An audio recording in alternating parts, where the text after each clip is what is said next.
বিসমিল্লাহির রহমানির রহিম। হে জগতবাসী, আজ আমি শামীম আলী চিশতি আপনাদের সামনে একটি আলোচনা নিয়ে আসলাম। সেই আলোচনাটি খুবই গুরুত্বপূর্ণ, খুবই উপকারিতা। এই জগতের মানুষ অনেক সময় অনেক বিপদের সম্মুখীন হয়। দোষী মানুষ না হয়েও তারা দোষী হয়ে যায় এবং কিছু একটা খারাপ কাজ অন্য লোকে করেছে, কিন্তু আপনার উপর দোষ পড়েছে। তখন এটাকে আপনি কীভাবে মিটাবেন? দেখা যায় আপনি চিন্তায় চিন্তায় ঘুম হয় না যে আমি এই দোষের কাজ করিনি, আমি দোষী হয়ে গেলাম। এখন কিছু কিছু মানুষ অনুমানিকভাবে বা কিছু মানুষের কানাঘোষা শোনে, কিছু মানুষ কিছু কিছু হালকা প্রমাণাদি পেয়ে তখন তারা আমাকে দোষী ভাবতে শুরু করেছে। যারা আমার সামনে আমার চোখের দিকে তাকিয়ে কথা বলতে পারে না, অথচ তারা আমাকে মুখে দু চার কথা বলে ফেলে এবং আমি যে অপরাধী এটা তারা বলে ফেলে। তখন কেমন লাগে একটা মানুষের ওই সময়? অবশ্যই ওই স্তরের একটা লোক এর যে কি যন্ত্রণা তা বুঝতে পারে। তাই এখন আমি আপনাদের সামনে এমনই একটা আলোচনা বা এমনই একটা আল্লাহর নাম নিয়ে হাজির হয়েছি, যেই নামের গুণে আপনাকে আল্লাহ সাহায্য করবেই।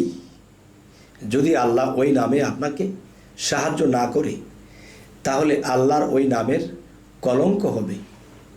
তখন আল্লাহ কিন্তু আল্লাহর নামের কলঙ্ক কখনোই চান না। তাই আমি বলবো, আপনার নামে ধরেন বিচার বসেছে বা আপনাকে কিছু বিষয় থেকে আপনাকে বঞ্চিত করা হয়েছে বা আপনাকে দোষী ভেবে আপনার অনেক কিছুই ক্যান্সেল করে দেওয়া হয়েছে, তখন আপনার সংসার ফ্যামিলি নিয়ে আপনি চিন্তায় ভাবনায় ঘুম আসে না, নাওয়া নেই খাওয়া নেই। এখন কি করবেন? হে বন্ধুগণ, আল্লাহ কিন্তু যে মানুষের বিপদ আপদ থেকে রক্ষা পাইবার জন্যে এমন কিছু পদ্ধতি, এমন কিছু বিষয় আল্লাহ রেখেছে। তাই সেই নামটি নিয়ে আপনাদের সামনে উপস্থিত হয়েছি। এখনই বলবো, স্ক্রিপ্ট করবেন না, পুরো ভিডিওটি শুনবেন ইনশাআল্লাহ। যখন আপনি কোনো বিচারকের সামনে যাবেন, যে একটা বিচার আচার করতে হলে সেকেন্ড বিচারক এবং দ্বিতীয় এবং এক নাম্বার, যেমন 1, 2, 3 এর মধ্যে প্রথম যিনি, যাকে সবাই মানে, যে মূলত আজকের এই বিচারটা করবে, তখন আপনি সেই বিচারের আসরে গিয়ে আপনি সাথে সাথে ওখানে বিচারের আসরে জবাব দিতে শুরু করবেন না এবং কথা বলতে শুরু করবেন না। আপনি আগে যাবেন, যাওয়ার পরে তবে একটা কথা মনে রাখতে হবে, আপনি যেন সত্য হন। সত্যর পক্ষে আল্লাহর নামটি কাজ করবে, মিথ্যার পক্ষে আল্লাহর নামটি কাজ করবে না। তখন 40 বার আপনি এই নামটি জপনা করবেন। নামটি হলো ইয়া আজিজু। ইয়া আজিজু, ইয়া আজিজু, এই নামটি আপনি 40 বার জপনা করবেন মনে মনে। তখন এখানে প্রধান বিচারক যিনি, তার চেহারার দিকে তাকাইয়া সে দেখুক না দেখুক এরকমভাবে আপনি তার দিকে 3টা ফু দিবেন, যে ইয়া আজিজু, ইয়া আজিজু। তখন আজিজু এই নামে যদি আল্লাহকে কেউ ডাকে আর আল্লাহ যদি কঠিন হয়ে থাকে, তখন এই নামে আল্লাহকে সহজ করা যায়। তাই এই নামের গুণ তখন কাজ করবে সেই প্রধান মাতাব্বরের ওপরে বা প্রধান নেতার ওপরে বা প্রধান বিচারকের উপরে।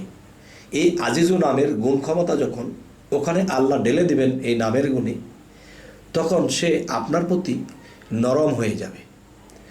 যখন নরম হয়ে যাবে, তখন কি হবে? তখন তারা যেটাই বলুক, আপনার ব্যাপারে মিথ্যা বলুক, বানোয়াট করে বলুক, কিন্তু সে আপনার দিকে যখন তাকাবে, তখন তার মন নরম হয়ে আসবে এবং আজিজু জিনিসটা তার মধ্যে কাজ করতে থাকবে।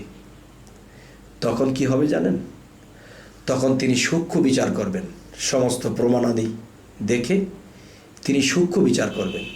আর সূক্ষ্ম বিচারটা এই নামের গুণে যখন তিনি করতে থাকবে, তখন কি হবে যে অন্য অন্য মাতাব্বর যারা থাকবে এরা কিন্তু আপনার দিকে তীক্ষ্ণ নজরে থাকবে, যে আপনাকে হারিয়ে দিয়ে বিপক্ষের দলটাকে পাশ করিয়ে দিলে তখন তারা এখানে কিছু মুনাফা লাভ করবে, কিছু টাকা পয়সা পাবে।